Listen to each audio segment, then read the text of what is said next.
Hi, thanks for tuning in today to today's episode. It is a big one. So as you know from other episodes, I am very holistic in how I go about psychology. No matter what you come through the door with, no matter what problem or crises or diagnosis, I'm always considering how your physical health is because, in my opinion, mind, body, and spirit all work together. The healthier you are physically, the better you will be able to handle what is emotionally happening in your life. So this is something that I talk to clients about quite frequently. Today's episode is on supplements. My name is Jennifer Spring, licensed marriage and family therapist in Southeastern Connecticut, and here we go. The layout of my session today is as follows. I'm going to talk about 4 supplements that I strongly recommend you and my clients consider. Do your own research because I think that's also always very important. And consult with your doctor before taking anything. I'm not a physician, I'm a psychotherapist. I'm going to give you the information and my opinions, but they are truly that. I've seen the research, I see how people do on these, but you are your own individual with your own individual medical history, and it's very important that you always consult with your doctor before doing anything. I'm going to talk about what those 4 supplements are. One is a mineral, one is a vitamin, one is an oil, and one is a microorganism. I'm going to talk about why each of them is good for your physical health, why it is good for your mood. Let's see, why you are deficient in it, when you should take it, and how much you should take. Once I'm done with all those 4, I'm going to talk about how you know if you have other vitamin deficiencies, what you're supposed to do. And the last thing I'm going to talk about is where you can buy your supplements.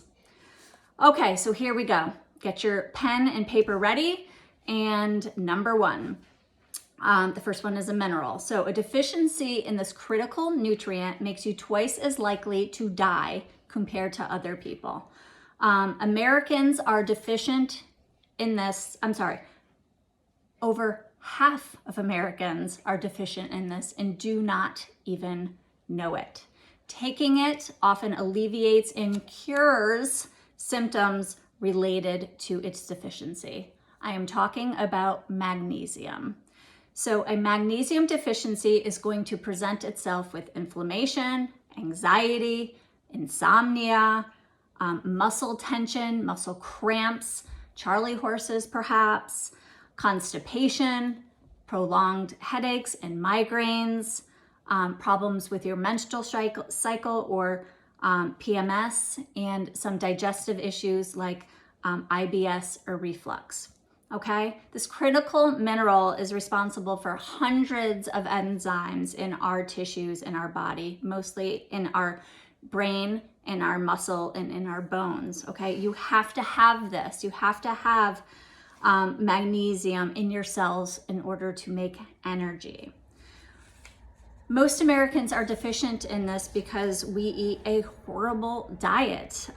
We eat highly processed foods, which have no nutritional value whatsoever. And in combination with our excessive lifestyles of sugar and salt and caffeine and the phosphoric acids in colas, our prolonged stress, our overabundant use of antibiotics, that all depletes you of whatever magnesium you are getting from food.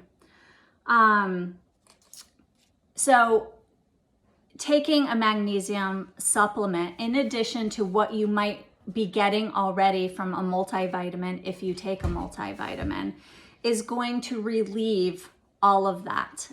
It is the most powerful mineral available to you to relax and calm your body. That is pretty profound. So it obviously, what does it do for your mental health? It promotes calm. It will suppress your anxiety, it will relax you, and it will promote good sleep. There are many different kinds of magnesium, 10 to be exact. So you want to be careful and conscientious about what you're buying. I'm not going to talk about all 10. I am going to talk about a few. I'm going to talk first about the one to stay away from, and that is magnesium oxide. That does not absorb well into the body. It's going to kind of just go right through you. If you struggle with constipation, it will help you go to the bathroom, but it's not absorbing well to be able to do all that it can do for you. So magnesium citrate is better absorbed. But what I recommend even more is magnesium glycinate or magnesium L-threonate. Okay, those are very well absorbed and really, really good for anxiety and sleep. So when and how much do you take? Well, if you want it to help you sleep, obviously you're going to take it at night before you go to bed. And you're going to take about 300 to 400 to 500 milligrams a night or a day. Now, some people prefer, and I have some clients that do take it during the day to deal with their very stressful and busy life and lifestyle. I have one mom in particular with a small child, and she's stressed out throughout the day, and it helps just to keep her calm so that her young child is calm. I also have another male client who has just a really stressful job, and he likes to take it during the day. He feels like it helps keep his composure together and just helps with a lot of tension. Most people do take it at night, but you can decide for yourself what you're looking to get out of it.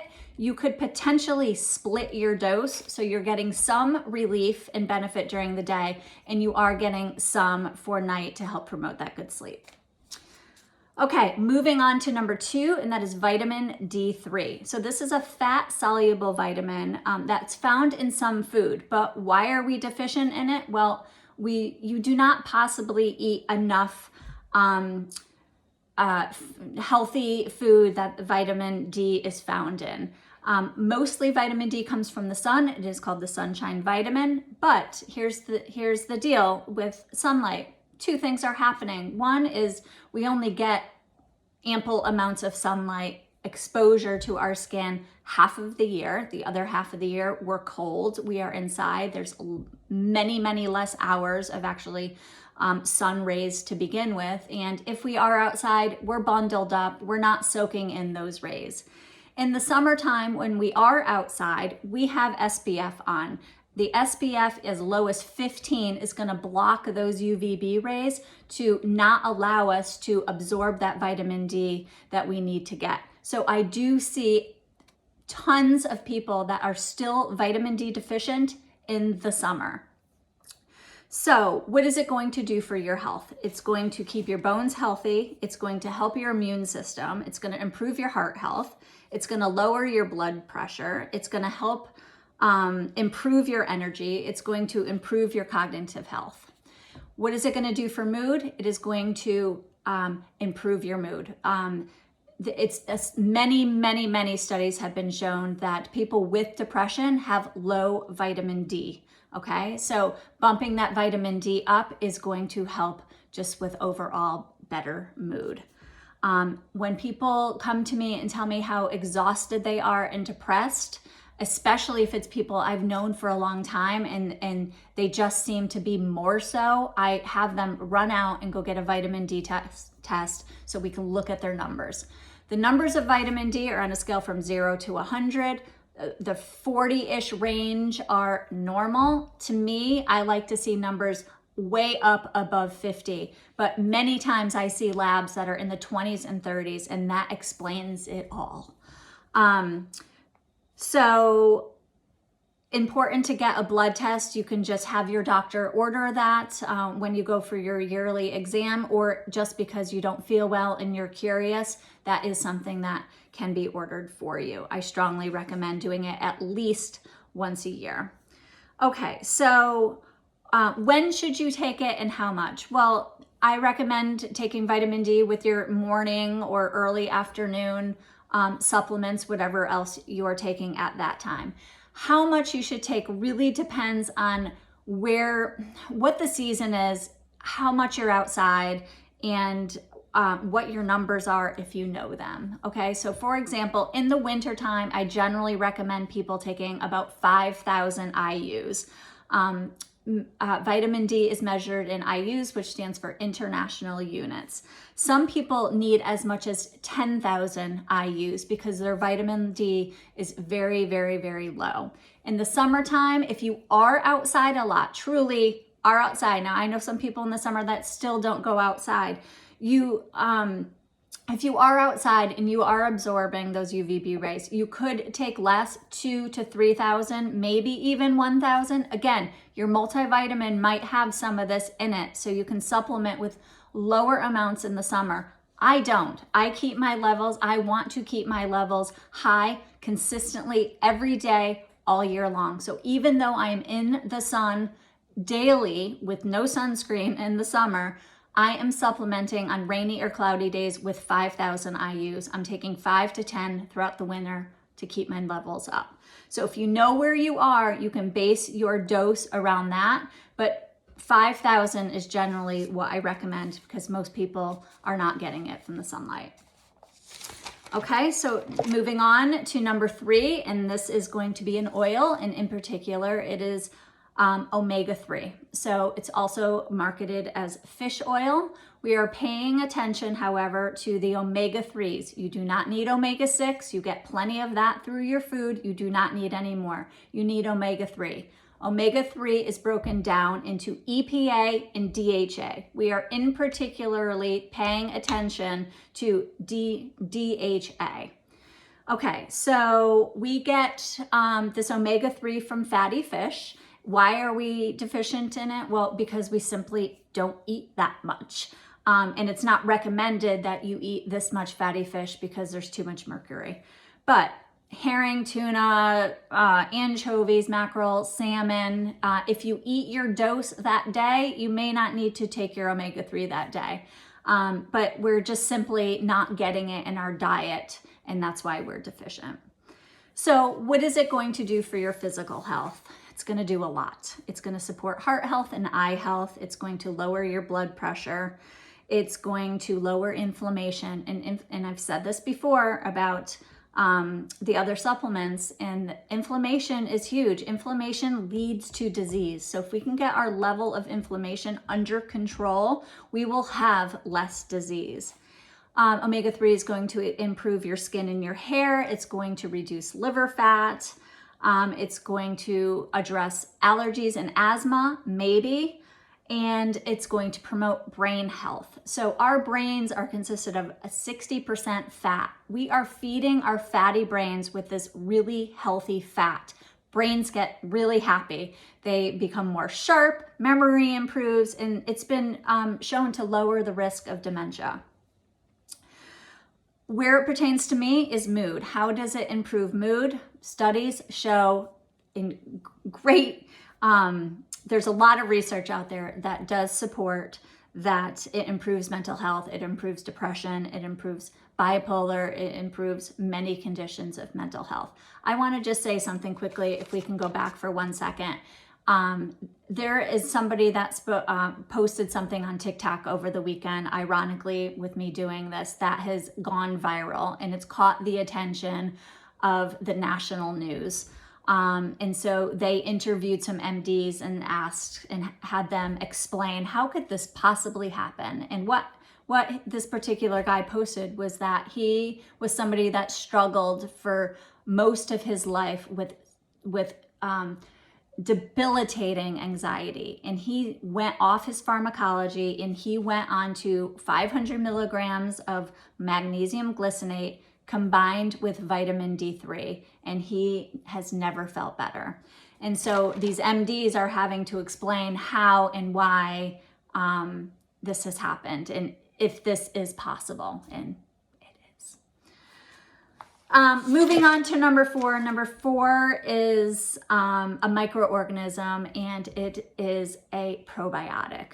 So this is something that has been around for centuries to help with digestive health and overall well-being. But what a probiotic is, and why it is getting so much attention in the last few years, is because it addresses gut health. And we have focused a lot on the importance of having good gut health and what bad gut health can do to you. So probiotics are microorganisms, which are the good bacteria in our gut. In our gut, we have both good and bad. And if you have an overabundance or an overgrowth of bad bacteria, you will be symptomatic. You will have gut issues. And so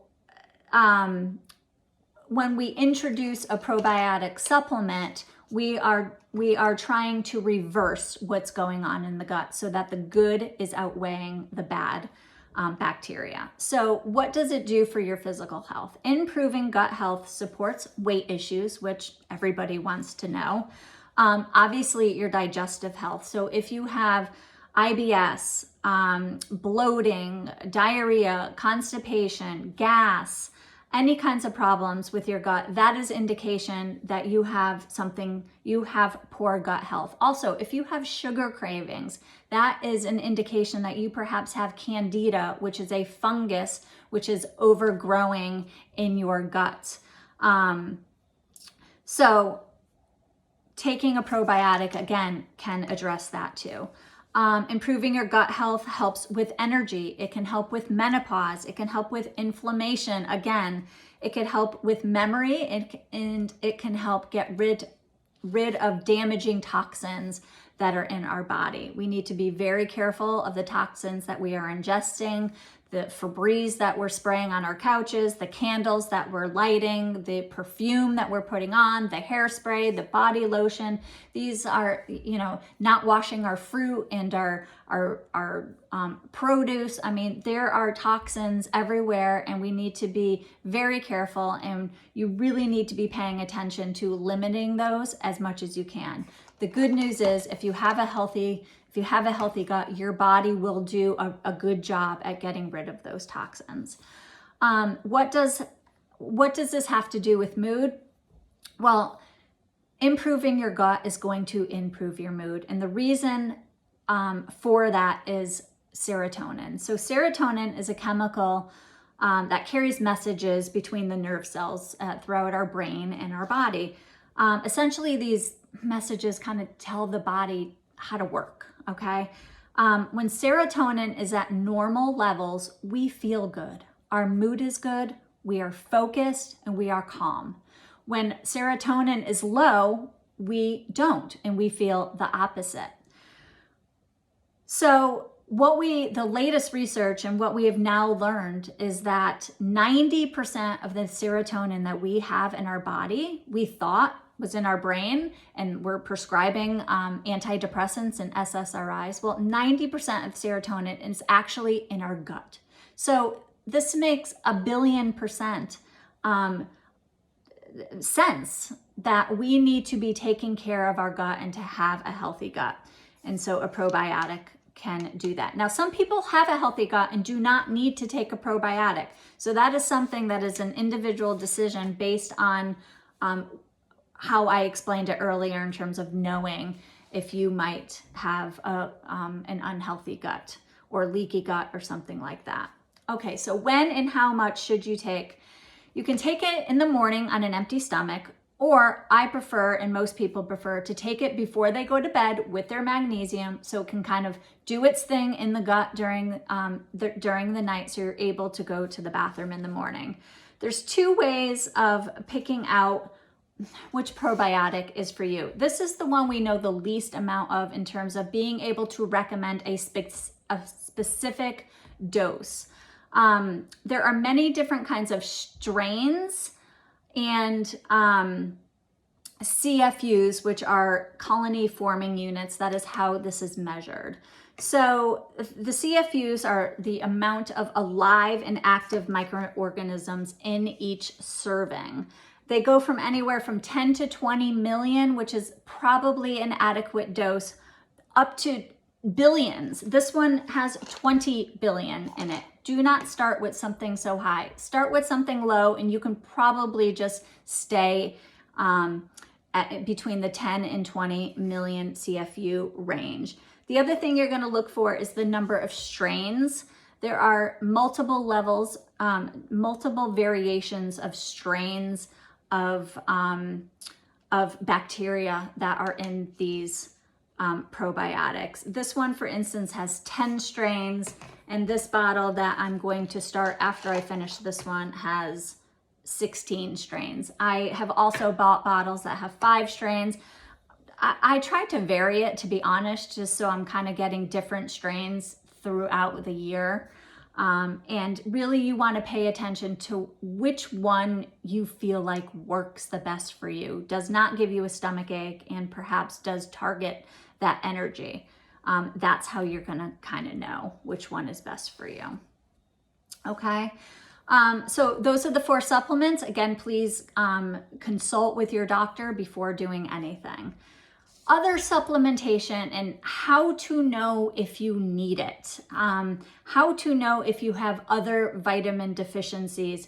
Do not guess on this. Do not refer to Dr. Google, because it is possible. There's so many things that could be happening, and if you take a vitamin when you don't need it, when you take a supplement and you don't need it, or you take it in because you need it, but you don't stop taking it and you're guessing, it's possible for the pendulum to swing the other way and you become symptomatic because you're becoming toxic on it. That could be really, really dangerous.